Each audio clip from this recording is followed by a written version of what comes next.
What's up, guys? Wolf Movies here, and today I'm going to be reviewing Scream. Scream is definitely one of my favorite movies ever, and I think it's one of the best slasher movies. So here's my spoiler-free review.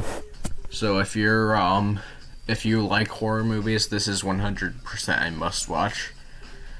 It also has a murder mystery plot if you're into those. This movie is kind of a satire of horror movies. Like, it points out a lot of the cliches in horror movies, and it's satire like in a way that isn't completely absurd, if that makes sense. Watch the movie and you'll see what I mean. That's all I can really say without spoiling it, so please watch this movie. Now, on to my spoiler-filled review. The movie begins with a simple phone call. A girl is being called by someone who seems nice at first, but progressively becomes more aggressive. The person on the phone tells the girl to look outside, and her boyfriend is tied up. The guy on the phone asks the girl questions about scary movies, but she gets one wrong, so her boyfriend is killed. Then Ghostface appears, who is the killer in the movie, and he kills her. The murder is all over the news, and we see some kids trying to find out who the killer is. Obviously, they don't really do a good job of it. One of the kids is named Sydney, and she gets a call from the Ghostface, but Sydney does not like scary movies at all. So I can't find the clip where Sydney says this, so I'll just recreate it. Why, they're all the same. Some dumb killer stalks some girl who runs up the stairs when she should be going out the front door. It's insulting. After she says this, Ghostface comes after her, and she runs upstairs, which she was making fun of earlier. Sydney then locks herself in her room and calls the police.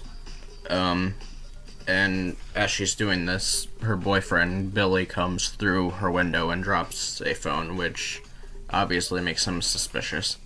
It's kind of funny how it is suspicious that he's suspicious just for having a phone, even though nowadays everyone has a phone. Billy is arrested, but he's let out because his phone didn't show that he called Sydney.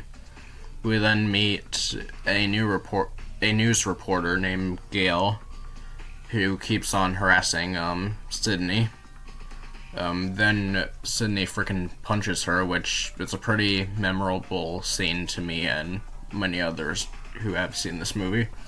We then learn that the other kids are having a party, and Sydney decides to go. Gail is outside the party with a cop named Dewey. Gail goes inside and sets up a camera so they can see if the killer is there. And we see the kids watching Halloween. Pretty funny. And a kid named Randy teaches all the other kids about the rules of horror movies. Rule 1, no... Am I allowed to say this word? I'll say it anyways. Rule 1, no sex. Rule 2, no drugs or alcohol. Rule 3, never say I'll be right back, which Matthew Lillard breaks this rule immediately. Because you won't be back. I'm getting another beer. You want one? Yeah, sure. I'll be right back. After the house empties, the only people still there are Sydney, Billy, and Randy. Ghostface is also there, and he stabs Billy, and Sydney runs away. Ghostface then tries to stab Randy as he is watching Halloween and yelling at the TV. Jamie, look behind you. Look behind you. Another great way to make fun of horror movies and the people who watch them.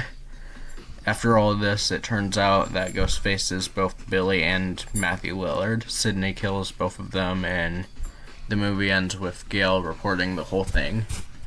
So that was one of my favorite slasher movies. Why is it my favorite slasher? Well, I obviously like how it makes fun of horror movies and stuff. Also really like the murder mystery stuff, which I don't think that was really in horror movies back then. That's all I really have to say about this movie, to be honest. It's just a simply great horror movie, and everyone who likes horror movies should probably watch it. Next review will be on Scream 2. Thanks for watching. I'll see you guys then.